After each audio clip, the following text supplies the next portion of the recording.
They watched you walk away and did nothing. And I want to sit with that for a moment, not to assign blame, not to relitigate something that's already lived in the past, but because I think understanding what happened in that moment, the specific thing that made them stay still while you moved, is essential for understanding what's happening now. Why now? Why finally? Because the staying still wasn't indifference. That's the thing I keep coming back to. That's the thing I want to name before anything else, because I think you may have interpreted the stillness as indifference, and it wasn't. What it was, and I want to try to describe this precisely because it matters, was a specific kind of paralysis. The particular freezing that happens to certain people when something they want becomes suddenly undeniably real in front of them, and the reality of it exceeds their capacity to respond in the moment. They wanted you, they just couldn't move.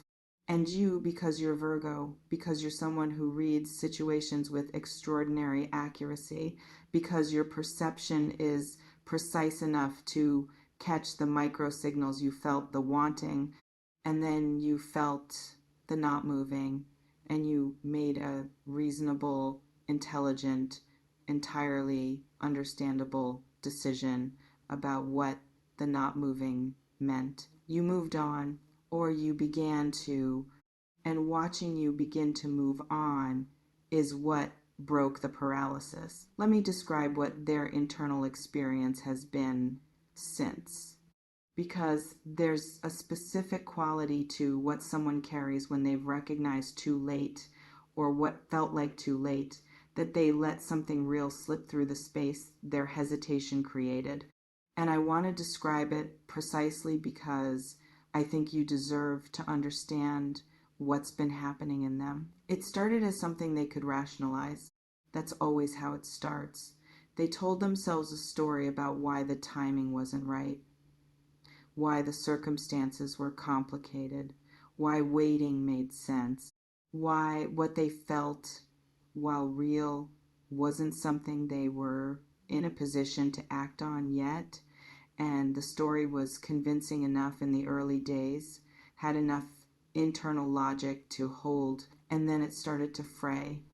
Not dramatically, in the small moments, the specific recurring moments where something reminded them of you, and these moments were more frequent than they were comfortable with, and the story they'd been telling themselves offered less and less comfort, less and less insulation from what was actually true, which was they made a choice by not choosing. And that choice cost them something they didn't fully understand the value of until they no longer had it. Hold on. There's something about what finally broke through the rationalization, and I want to try to name it. Something showed them who you are now, not who you were in the version they'd been holding in their mind, the one that had stayed static while their mental image of you remained frozen at the point where things went quiet between you, but who you actually are now, in the present, in the version of yourself that has continued developing, growing, becoming more fully yourself in the time since they hesitated. And the gap between the frozen image and the actual you, that gap is what undid them. Because who you are now is not someone who needed them to act, is not someone whose life has been on hold, waiting for them to find their courage, is someone who has been building something real, moving forward with a genuine momentum that has nothing to do with them and everything to do with who you are. And seeing that, seeing you in full motion, fully alive, not diminished by their absence, did something to them. Something clarifying, something slightly panicked, something that finally, after all the months of managed distance and comfortable rationalization, felt undeniably like urgency. There's an image I keep seeing, someone watching a train from the platform, and when the train was still there, when it was stopped, when boarding was still possible, they hesitated, found reasons, told themselves there would be another train, that the timing wasn't right, that they needed just a little more time to be sure. And then the doors closed, and still they didn't move. Still some part of them believed the moment was recoverable, that the doors would open again, that the train would wait. And then it started moving, slowly at first. And they watched it, and something in them expected it to stop, expected the universe to offer the second chance they'd been mentally reserving for themselves. And it didn't stop. It gathered speed, and they watched it move away from the platform with this specific stomach-dropping feeling of someone realizing that their assumption about the availability of second chances was not, in fact, guaranteed. And now they're at a different station, waiting for the next train. Except the next train isn't the next train, it's yours, specifically. You, specifically. And they're not hesitating this time. They're not holding back. They're not finding reasons. They're standing at the edge of the platform, ready. The more I sit with this, the more I keep finding something about the nature of this pursuit that I want to describe carefully. It's going to feel different from what you'd expect. Because when people talk about being chased, about someone coming after them with full energy and intention, there's a quality of intensity that comes to mind. Dramatic, consuming, the kind of pursuit that announces itself loudly and fills all the available space. That's not what this is. What I keep getting is something more specific to this person, more calibrated. They know, and this is important, they know they don't get to simply arrive with energy and expect that energy to be received without question. They understand on some level that they forfeited the easy version of this by hesitating when they shouldn't have. That what they're attempting now is not a first impression but a correction. And corrections require a different approach than first impressions. More deliberate, more sustained, more oriented toward demonstrating through consistent action rather than overwhelming through initial intensity. This person is going to show up in a way that accumulates, that builds, that arrives not in one grand gesture, but in a pattern of small, consistent, undeniable choices that all point in the same direction. Toward you, wait, actually, there's something I need to say about you in this, about where you are as this begins. Because the pursuit doesn't exist in a vacuum. It's entering a specific version of your life, landing on a specific version of you, and that specificity matters enormously for what happens next. You're not the same. I don't mean that as a warning or a complication. I mean it as an observation about where you actually are. Because in the time since this person held back, and whatever that period contained for you, however long it was, whatever it asked of you, you changed. Not in ways that are necessarily visible, in the interior ways.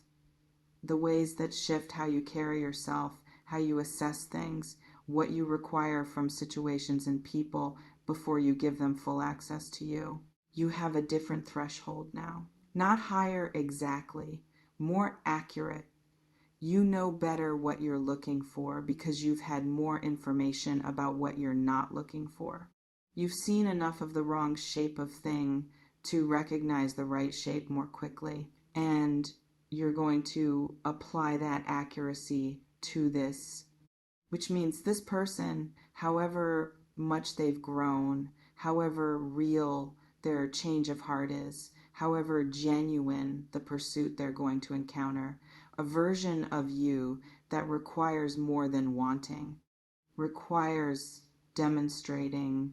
I want to talk about what this person is going to do, the specific ways the pursuit is going to make itself known.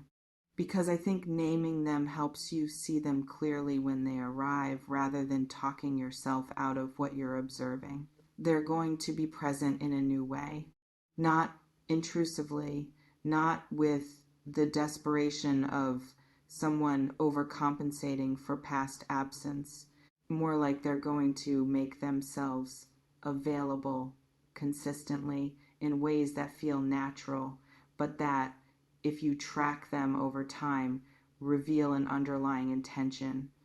The showing up that happens with frequency that isn't accidental, they're going to notice things about you specifically, details, the kind of attention that isn't general warmth but is directed, particular, the kind that says, I see you, this specific version of you, not just whoever is in front of me. And they're going to say things they didn't say before. Not declarations necessarily, not immediately, but honest things. Things that cost them something to say. Things that close the gap between what they feel and what they communicate. Small moments of truth-telling that accumulate into a picture of someone who has decided that the managed distance of before is no longer acceptable to them. There's something about how you should receive this that I want to address directly, because there's a version of this where you receive the pursuit at full speed, where the energy of someone finally coming toward you with everything they have lands on the part of you that has been waiting for exactly this, for someone to choose you actively, deliberately, without hesitation, and you open immediately, fully. And I understand that impulse. I genuinely do. There's something deeply satisfying about being pursued by someone who previously held back, something that feels like vindication and arrival simultaneously. But there's another version that I think serves you better. Not cold, not performatively withholding, not the playing of games that involves pretending to feel less than you feel or being less available than you actually want to be. Just present. And present means letting yourself actually experience this in real time rather than responding to the energy of it before you've assessed the substance of it. Letting the pursuit develop long enough to show you whether it's consistent, whether it has depth, whether the person bringing it has actually changed, or whether they've simply reconfigured the same approach in more attractive packaging. Your discernment is your greatest asset here. Use it not to close, to see clearly. I want to name something about the specific feeling of being pursued by someone who previously hesitated. It's intoxicating in a very particular way because it carries something that new pursuit doesn't.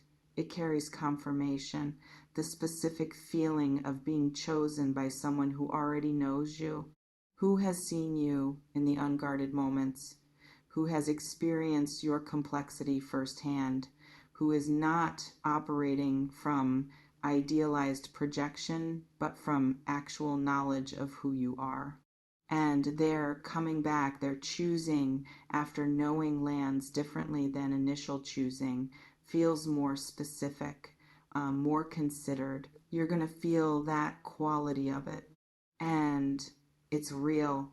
What you're feeling is real. The confirmation is genuine. But I want to add something to it. Knowledge works both ways. They know you, and you know them, including the version of them that hesitated, including the specific shape of how they hold back when something costs them something real. And that knowledge, your knowledge of them, is also data. Also information about what you're working with. Factor it in, not as a permanent disqualification, as information. There's something about the timing of this pursuit, why it's beginning now in this specific window, that keeps pulling at me, and I want to try to name it. Something in your life recently became visible to them that wasn't visible before. Or something in their life recently shifted in a way that removed an obstacle, internal or external, that was previously in the way, or both. What I keep getting is a sense of convergence of two separate developments arriving at the same point simultaneously. On their side, a clarity, a readiness, a removal of whatever was making the holding back feel justified. On your side, a visibility, a quality of being seen in full, your life, your growth, the person you've become that produced in them a response they couldn't continue to manage. And the convergence of those two things, their readiness and your visibility, that's what's creating this moment. That's what's beginning the pursuit. I want to say something about what you deserve from this. Not what you'll accept, not what seems reasonable given the history. What you deserve someone who doesn't need to watch you walk away to understand your value. I want to say that clearly and without softening it, because it's true. And because the pursuit, as real as it is, as significant as the change in this person might be, is still a response to a previous failure of perception, a failure of nerve, a failure to act on what they knew when they knew it. And you deserve someone for whom that failure doesn't exist. The question this pursuit asks, and it's a genuine question, one only you can answer, is whether this particular person, having had this particular awakening, is now capable of being that, of having done the interior work that transforms someone who holds back into someone who shows up consistently, fully, without requiring the threat of loss to activate their commitment. Some people can make that transformation, some can't. What I keep getting is that this person is in genuine process, that what's happening in them is real rather than performed, that the change, while still developing, has roots rather than just surface. Whether the roots are deep enough, that's what the pursuit is going to show you. Watch it with your full Virgo attention. The last thing, let yourself enjoy this. I say that specifically because I know Virgo. I know how quickly your mind moves to assessment, to the tracking of evidence, to the building of the complete picture before allowing the experience itself to simply be experienced. And all of that is going to be necessary, is going to serve you, is going to protect you in ways that matter.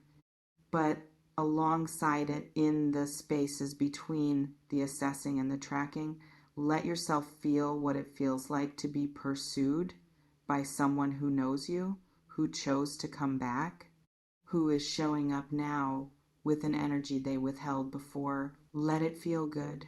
Not naively, not without your eyes open, but actually good, because you've waited for someone to choose you actively, to pursue you with intention, to see your worth not as something that becomes obvious only in your absence, but as something they carry the awareness of forward into every interaction. That's beginning right now, in this moment.